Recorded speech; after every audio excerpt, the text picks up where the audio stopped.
Ambassador Rebecca Hayes sat in her usual spot high above the Galactic Council floor, watching the assembled representatives debate trade regulations for the third hour.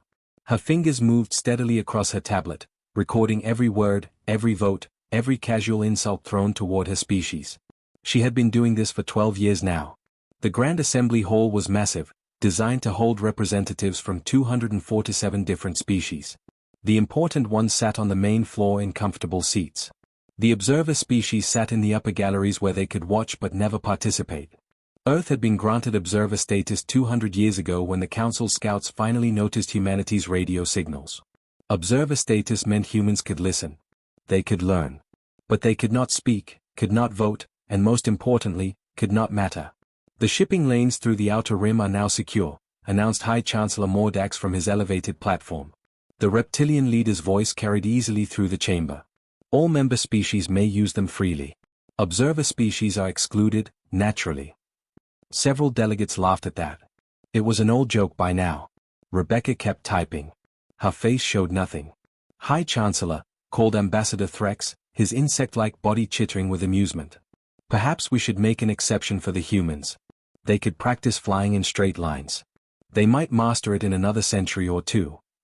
The laughter grew louder. Rebecca noticed that 43 delegates joined in this time. She made a note of that number. Mordax smiled, showing rows of sharp teeth. A generous thought, Ambassador Threx. Though I question whether humans have the mental capacity for interstellar navigation. Their first colony ship took 20 years to reach their nearest star. My people accomplished similar journeys 3,000 years ago in half that time. More laughter echoed through the chamber. Even some of the quieter species were chuckling now. Rebecca saved her notes and looked directly at Mordax. She met his eyes for exactly 3 seconds, then returned to her screen without expression. Nothing to say, Ambassador Hayes. Mordax called out. Of course not. Observer species have no voice here. They exist to watch their betters and learn. Perhaps one day, in a few thousand years, your people will evolve enough to contribute something meaningful to galactic civilization. The chamber filled with approval sounds from dozens of different species.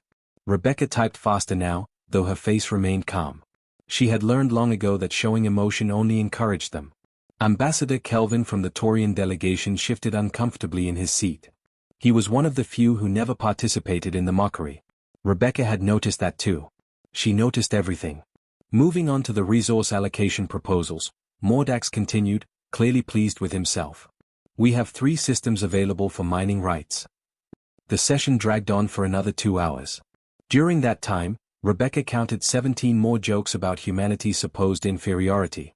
The council members were in a particularly good mood today. When the session finally ended, Rebecca gathered her materials and headed for the exit. Ambassador Kelvin caught up with her in the corridor. Ambassador Hayes, he said quietly, glancing around to make sure they were alone. I wanted to apologize for the High Chancellor's behavior today. No need, Rebecca replied with a polite smile. I'm used to it. That doesn't make it right, Kelvin insisted. Your species deserves better treatment. Rebecca studied the Taurian ambassador. He seemed genuine, which made him unusual among council members. Why do you care? She asked. Kelvin hesitated. Because I've read human history. I've studied your cultural databases. Your species has survived ice ages, world wars, and near-extinction events. You've split the atom, walked on your moon, and built cities that touch the clouds. You're not primitive. You're just young. Young and stupid, according to the High Chancellor. He's wrong, Kelvin said firmly. And between you and me, I think he knows it. That's why he mocks you so aggressively. Fear often wears the mask of contempt. Rebecca filed that observation away.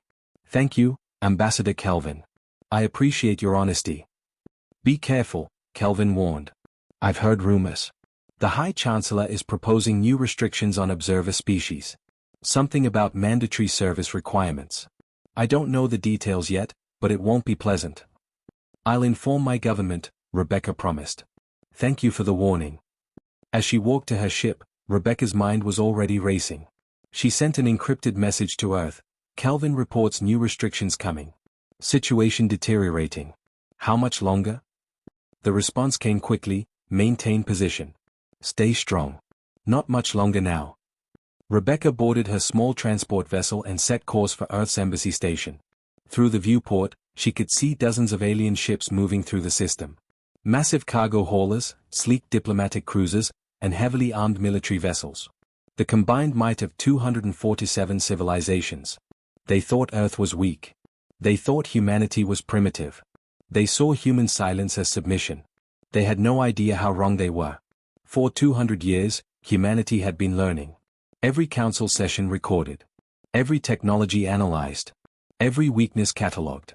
While the galaxy laughed at Earth's slow colony ships, human engineers were perfecting faster-than-light drives in secret. While aliens mocked human intelligence, human scientists were building weapons the council had banned as too dangerous. Rebecca smiled to herself as her ship accelerated away from the council station. 12 years of insults. 12 years of mockery. 12 years of staying silent. But silence didn't mean weakness. Silence meant patience. And humanity had learned patience very well. The galaxy was about to learn something too. They were about to discover that the quiet species from the small blue planet had been listening all along. And soon, very soon, Earth was going to speak. 3 months after Ambassador Kelvin's warning, the Galactic Council discovered a new star system. System designation R447 was unremarkable except for one detail. It contained 3 planets rich in rare minerals that powered faster-than-light engines. The discovery sparked immediate interest from dozens of species. Rebecca Hayes sat in her usual spot, listening as the council debated who would receive mining rights. She noticed something that made her blood run cold. The system was only 2 light-years from Earth's newest colony on Proxima Centauri. It was practically in humanity's backyard. "I propose we auction the mining rights," announced High Chancellor Mordax. "The system is unclaimed and far from any member species' territories." Rebecca leaned forward slightly. That wasn't true. She checked her star charts again. The system was closer to Earth than to any council member world. She pressed her request button. A small light appeared on the main floor indicating an observer species wished to speak. As always, it was ignored. "We should begin with opening bids of 50,000 credits, Mordax continued, not even glancing at Rebecca's signal. Rebecca pressed the button again. And again. The light blinked steadily on the main board, but no one acknowledged it. Ambassador Threx noticed her persistence. "High Chancellor, the human appears agitated. Should we throw her some food to calm her down?" Laughter rippled through the chamber. Rebecca's jaw tightened, but she kept pressing the button. "Perhaps she's broken," suggested another delegate. "Humans do have primitive technology. Maybe her button is stuck." More laughter. Mordax smiled broadly. "Let her press it. Observer species have no voice here. She could press that button for the next 100 years and the result would be the same. Nothing." Rebecca stopped pressing. She pulled out her tablet and began typing a formal written objection instead. According to council protocols, observer species could submit written concerns even if they couldn't speak. The objection would be added to the official record, even if it was never actually read aloud or considered. She submitted it directly to the council's central computer system. A confirmation appeared on her screen, "Objection received and logged." Mordax glanced at his own screen and waved dismissively. "The human has filed an objection." How quaint.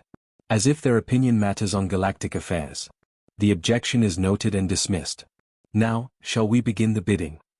Several species immediately started competing for the mining rights. The price climbed quickly. Rebecca watched, her hands gripping her tablet tightly. This was wrong. This was a clear violation of territorial proximity protocols. Any system within 3 light-years of a species colony was supposed to be offered to that species first. But Earth was an observer species. The rules apparently didn't apply to them. The bidding ended with a mining consortium from the Draxian Empire winning the rights for 230,000 credits. Mordax struck his gavel. "Sold. The consortium may begin operations immediately." Ambassador Kelvin raised his hand. "High Chancellor, I must note that the system is very close to human colonial space. Perhaps we should have consulted with them first." "Consulted with observer species?" Mordax laughed. "Ambassador Kelvin, you're far too soft. The humans are welcome to watch us mine the system. Perhaps they'll learn something useful." "They might have legitimate concerns," Kelvin pressed. "Then they should have evolved faster and earned full council membership," Mordax snapped. "This discussion is over." But it wasn't over. Not by a long shot. Ambassador Vril, an insectoid species known for aggressive expansion, stood up. "High Chancellor, I have a proposal regarding observer species in general, and humans specifically. Please proceed, Mordax said, clearly interested. Vril's mandibles clicked together. Observer species currently take up space and resources without contributing anything to the Council. They attend sessions, use our translation services, and occupy embassy stations. All for free. I propose we implement a service system. Observer species should work for their privileges. Work? Mordax leaned forward. Explain. Simple labor. Mining operations. Agricultural work. Construction projects. They could serve full council members and learn the value of actual contribution. We could start with the humans. They are physically strong enough for manual labor, even if they lack intellectual capacity. The chamber fell silent for a moment. Then several delegates began nodding and voicing agreement. Rebecca's hands shook as she typed furiously, submitting another formal objection. Her face remained calm, but inside she was screaming. An interesting proposal, Mordax said thoughtfully. It would certainly make observer status more meaningful. Perhaps we could call it an educational program. Teaching primitive species their proper place in the galactic order through practical experience. Slavery, Ambassador Kelvin said loudly. You're describing slavery. Don't be dramatic, Vril responded. It's education. These species need to understand how real civilizations function. What better way than hands-on experience? I vote against this proposal in the strongest possible terms, Kelvin declared. Your objection is noted, Mordax said dismissively. Let's put it to a vote. All in favor of implementing the educational service program for observer species. Hands, tentacles, and various appendages rose throughout the chamber. Rebecca counted them. 198 voted in favor. All opposed. Only 3 delegates voted against it, including Kelvin. 4 to 6 abstained. The measure passes, Mordax announced. We'll begin with Earth. Ambassador Hayes, please inform your government that within 6 months, humanity will begin contributing to the galactic community through service. Think of it as an honor. You'll finally be useful. The chamber erupted in applause and approval sounds from dozens of species. Rebecca Hayes stood up for the first time in 12 years without bowing to the assembly. She gathered her materials, turned her back on the entire Galactic Council, and walked out. Behind her, she heard Mordax's voice booming with laughter. See? Even the humans know when they are defeated. She left without even a word of protest. But he was wrong. Rebecca wasn't defeated. She was done. As she reached her ship, she sent a single encrypted message to Earth. They've gone too far. Recommend immediate action. No more waiting. No more silence. The response came before she'd even left the docking bay. Agreed. Operation Revelation is authorized. Return home immediately. It's time to show them who we really are. 2 weeks later, Rebecca Hayes returned to the Galactic Council chamber. But this time, she wasn't alone. 20 human representatives walked with her, all wearing formal Earth diplomatic uniforms. They didn't climb to the observers' gallery. Instead, they marched directly onto the main council floor where only full member species were allowed. High Chancellor Mordax looked up from his prepared speech, his reptilian eyes widening in surprise. Ambassador Hayes, you're in the wrong location. Observer species sit upstairs. Rebecca stopped in the center of the chamber. Not anymore. Silence fell across the room. 247 species stared at the humans who had dared to break protocol. Security, remove these primitives from the floor, Mordax ordered, his voice sharp with anger. 4 armed security officers approached the human delegation. Rebecca reached into her jacket and pulled out a small device. She pressed a button. Instantly, every screen in the chamber flickered and came alive with images. The security officers stopped in their tracks, staring at the displays. What is this? Mordax demanded. This is the truth, Rebecca said calmly. For 200 years, you've assumed Earth was weak. You assumed our silence meant we were stupid. You were wrong. The screens showed spacecraft unlike anything the Council had seen before.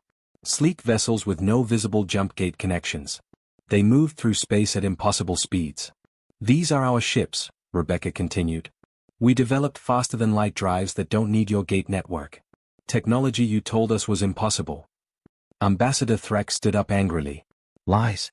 Humans can't even navigate between stars properly. Rebecca smiled coldly. We let you believe that. While you laughed at our slow colony ships, we were testing much faster drives in secret. Those old ships were decoys. Our real fleet has been traveling the galaxy for 50 years. The screens changed. Now they showed weapons systems, massive energy cannons and missile platforms that made even the most advanced Council warships look outdated. You banned these weapons 2,000 years ago, Rebecca said. Called them too dangerous. Too destructive. We found your old research. We perfected them. Made them better. Mordax's scaled hands gripped his chair.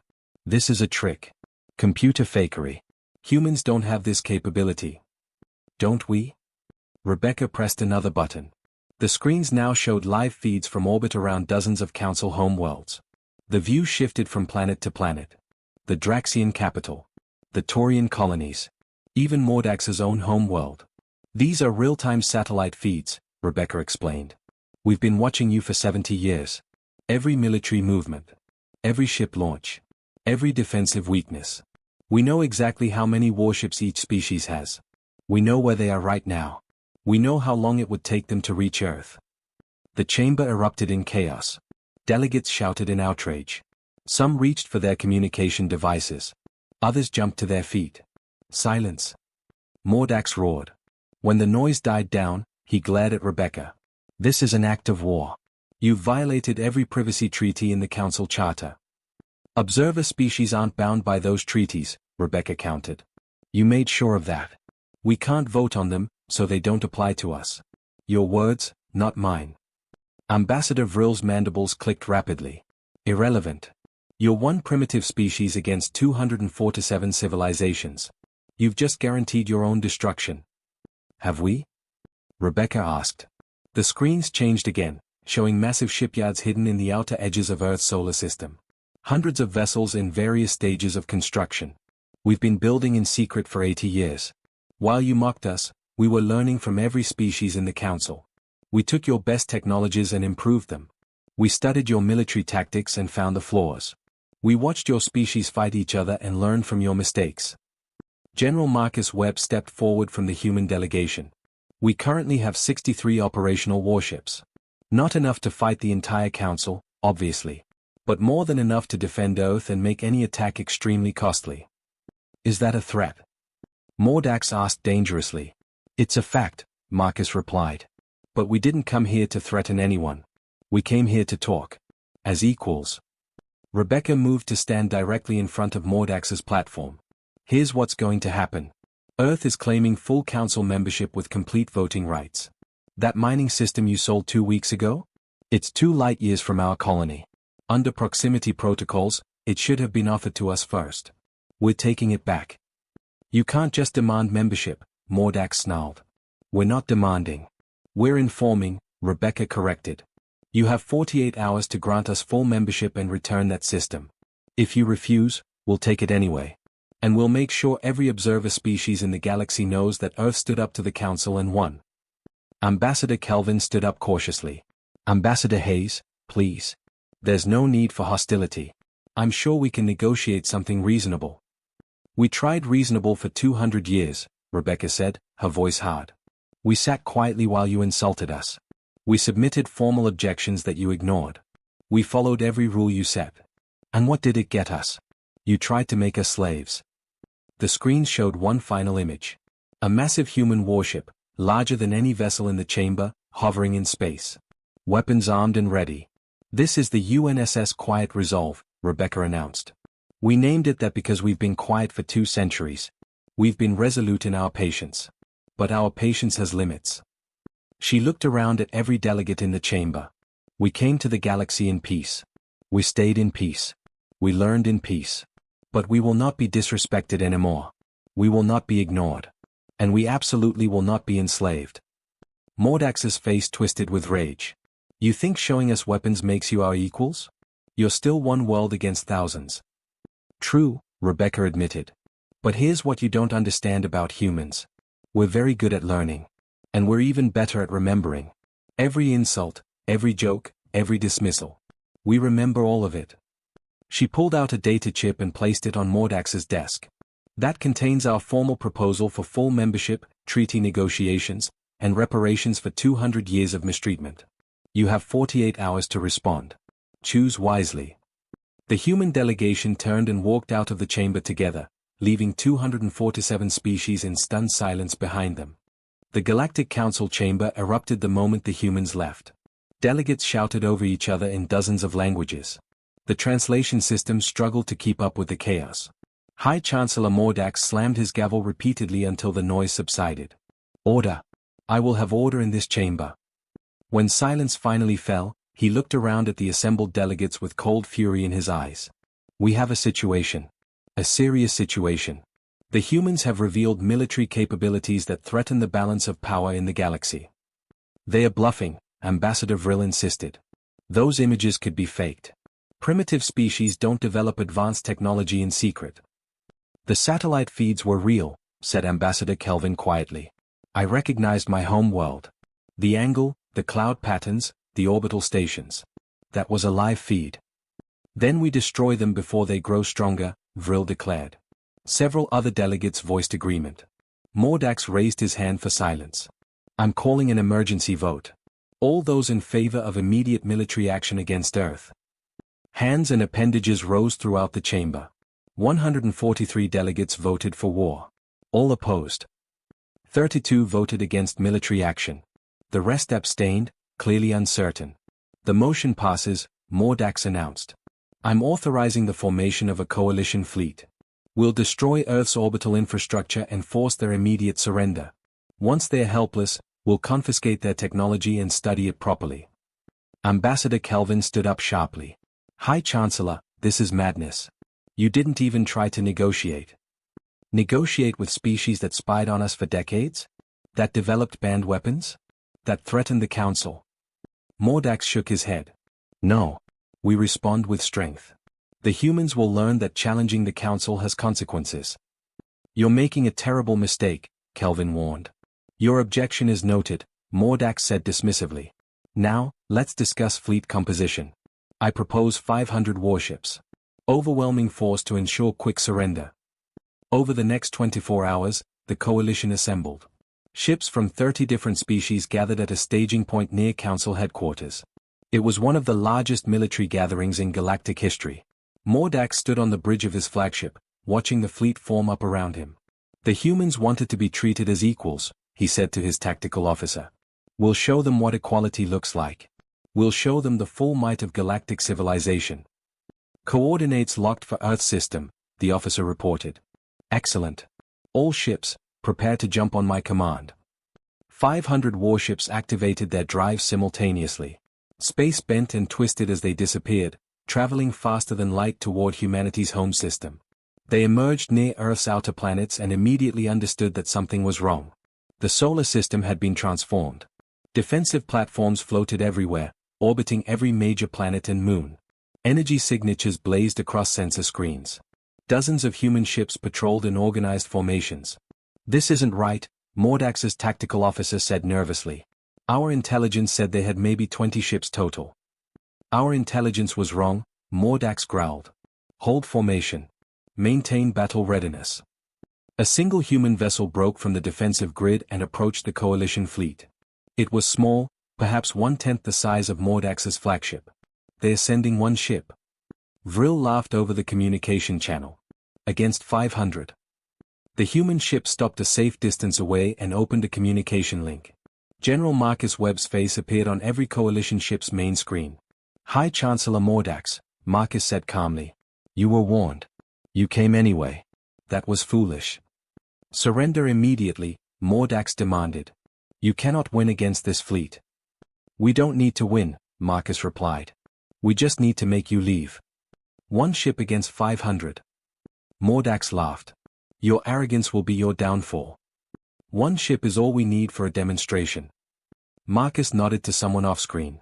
The human vessel activated something that made every coalition sensor scream with alarm. 50 ships in the coalition fleet suddenly vanished. Not destroyed. Simply gone. Panic filled the communication channels. Captains screamed questions. Tactical officers frantically tried to locate the missing vessels. What did you do? Mordax shouted. Localized jump field disruption, Marcus explained calmly. We forced 50 of your ships to jump to random coordinates in deep space. They're not destroyed. They're just very far away. We'll tell you where they are after you leave our system. The communication channels exploded with fear and anger. Ship captains demanded orders. Some wanted to attack immediately. Others wanted to retreat. "This is impossible," Vril said, his voice shaking. "This technology shouldn't exist." "And yet here we are," Marcus said. "You have 1 hour to withdraw from Earth system. Take your fleet and go home. If you're still here in 60 minutes, we'll jump another 100 ships. Then another 100. We can do this all day." "You're bluffing," Mordax said, but his voice lacked confidence. "Am I? Do you want to risk it?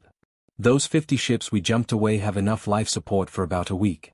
If you make us jump more ships, you'll be spending years trying to find them all. Some captains might run out of air before you locate them." Mordax stared at the small human ship on his screen. One vessel. One human. And yet the entire coalition fleet was paralyzed with uncertainty. "You wouldn't dare kill helpless crews," Mordax said. "You came here to destroy our home," Marcus replied coldly. "To kill billions of humans. And you're questioning our morality? You have 59 minutes remaining." More ships vanished. Another 20, gone in an instant. "Stop! Stop!" Vril shouted over the communications. "We can't fight this. Retreat. All ships retreat. Hold your positions," Mordax ordered. But his own crew was looking at him with fear and doubt. The human ship's weapon systems came online. Energy readings spiked to levels that made every coalition tactical officer's blood run cold. 58 minutes, Marcus said quietly. "All ships," Mordax finally said, his voice bitter with defeat. "Withdraw from the system. Full retreat." The coalition fleet turned and jumped away, leaving the humans victorious without firing a single shot. On Earth, President William Foster watched the fleet disappear from his command center. "They'll be back," he said. "Maybe," said Dr. Helen Carter. "But not today. Today, they learned that humanity doesn't bluff. And that changes everything." Marcus Webb's ship returned to Earth's defensive grid. The message was clear. Humanity had stayed quiet for 200 years. But when they finally spoke, the entire galaxy listened. The emergency session of the Galactic Council began exactly 12 hours after the coalition fleet retreated from Earth's system. Every delegate was present. The chamber felt different now. The casual arrogance was gone, replaced by nervous tension. High Chancellor Mordax was not present. His own government had removed him from power the moment the fleet returned home in disgrace. The temporary chair was held by Ambassador Kelvin, who had opposed the military action from the beginning. "This session is called to order," Kelvin announced. "We have received a formal communication from Earth requesting immediate negotiations. Ambassador Rebecca Hayes is waiting outside. The question before us is simple. Do we allow her to enter as a full member of this council, or do we continue this conflict?" "We should attack again," Ambassador Vril said, though his voice lacked its former confidence. "With better preparation. Larger forces. And lose more ships," another delegate asked. "The humans jumped 70 vessels away. We're still searching for half of them. My government spent 3 days negotiating just to get our coordinates back." "They humiliated us," Vril insisted. "We humiliated ourselves," Kelvin corrected firmly. "We treated them with contempt for 200 years. We ignored their legitimate concerns. We tried to enslave them. And when they finally showed us their true capabilities, we responded with violence. The humans showed remarkable restraint by not destroying us." "Restraint?" Vril's mandibles clicked angrily. "They threatened the entire fleet." "They could have destroyed the entire fleet," Kelvin pointed out. "Instead, they sent those ships away safely and even told us where to find them. That's restraint. That's mercy. Something we failed to show them." The chamber fell silent. The truth was uncomfortable, but undeniable. "I propose we grant Earth full council membership immediately," Kelvin continued. "Along with formal apologies and reparations for 2 centuries of mistreatment. All in favor?" Slowly, hands began to rise. Some delegates looked angry. Others looked resigned. But most looked simply tired. The vote was counted. 203 in favor. 27 opposed. 17 abstained. "The motion passes," Kelvin announced. "Security, please escort Ambassador Hayes to the main floor. To her permanent seat as a full council member." The chamber doors opened. Rebecca Hayes walked in, flanked by her human delegation. But this time, no one laughed. No one made jokes. The delegates watched in silence as she walked to an empty seat on the main floor, a seat that had been prepared for Earth 200 years ago but never used. Rebecca sat down and looked around the chamber. Thank you, Ambassador Kelvin. Thank you to all delegates who voted in favor of peace. Ambassador Hayes, Kelvin said formally. On behalf of the Galactic Council, I offer Earth our sincere apologies for 2 centuries of disrespectful treatment. We were wrong. We allowed arrogance to cloud our judgment. Apology accepted, Rebecca said. But words alone aren't enough. We need real change. We're prepared to discuss terms, Kelvin assured her. Good. First, the mining system designated R447 is returned to Earth immediately, along with compensation for the illegal sale. Second, all observer species protocols are completely rewritten. No species will be treated the way we were. Third, Earth receives the same voting rights and privileges as every other member. And fourth, we want access to the Council's historical archives. All of them. The archives? Kelvin asked, surprised. Why? Because we want to learn from the mistakes you've made over 50,000 years, Rebecca explained. We want to study how great civilizations fall, how peace is maintained, how conflicts are resolved. We're still young, Ambassador Kelvin. We still have much to learn. We just want to learn it as partners, not servants. Ambassador Threx stood up reluctantly. And if we refuse these terms? Rebecca met his eyes calmly. Then Earth will withdraw from the Council entirely. We'll form our own alliances with other observer species. Several have already contacted us expressing interest. We'll build our own network, our own trade routes, our own future. Without you. The chamber erupted in whispered conversations. The idea of multiple observer species leaving the Council and forming a rival organization was terrifying. It would split the galaxy in 2. That won't be necessary, Kelvin said quickly. Your terms are reasonable. I move that we accept them in full. All in favor? This time, the vote was nearly unanimous. Only 12 delegates opposed. The motion passes, Kelvin announced. Welcome to the Galactic Council, Ambassador Hayes. As a full and equal member. For the first time in 12 years, Rebecca smiled genuinely in that chamber. Thank you. I look forward to working with all of you. As equals. Over the next 6 months, everything changed. The mining system was returned to Earth with significant compensation. Observer species protocols were completely reformed, with input from the observer species themselves. Several alien governments approached Earth requesting technology exchanges and trade agreements. Not as superiors demanding tribute, but as equals proposing partnerships. The human defensive fleet remained hidden in the outer solar system, a quiet reminder that Earth's patience had limits. But the galaxy had learned its lesson. Humanity was treated with respect now. 5 years later, Rebecca Hayes stood before the Council one final time before her retirement. The chamber was different now. More observer species had been granted full membership following Earth's example. The casual cruelty and mockery were gone. The Council had reformed itself into something better. I want to thank everyone for these past 5 years, Rebecca said. When I first came here 17 years ago, I was told to sit quietly and learn. I did exactly that. I learned that silence can be strength. I learned that patience can be power. And I learned that sometimes the quiet ones are listening very carefully. She paused and looked around the chamber. Earth came to the stars hoping to find friends and partners. Instead, we found mockery and contempt. But we didn't give up. We didn't strike back in anger. We simply waited until you were ready to see us as we truly are. And what are you? Asked a young delegate from a newly discovered species. Rebecca smiled. We're human. We're stubborn. We're patient. We remember both kindness and cruelty. We learn from our mistakes and from yours. And most importantly, we never forget that the quiet ones are often the ones truly paying attention. She gathered her belongings for the last time. My successor, Ambassador Thomas Wright, will continue Earth's work here. Treat him well. Because humanity stayed quiet once and changed the galaxy. Imagine what we could do if we ever got truly angry. It was a joke, but nobody laughed.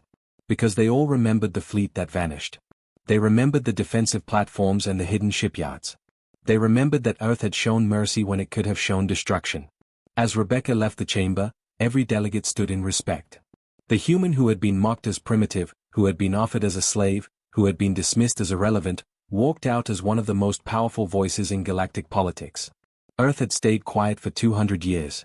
But when they finally spoke, they didn't just join the conversation. They changed it forever.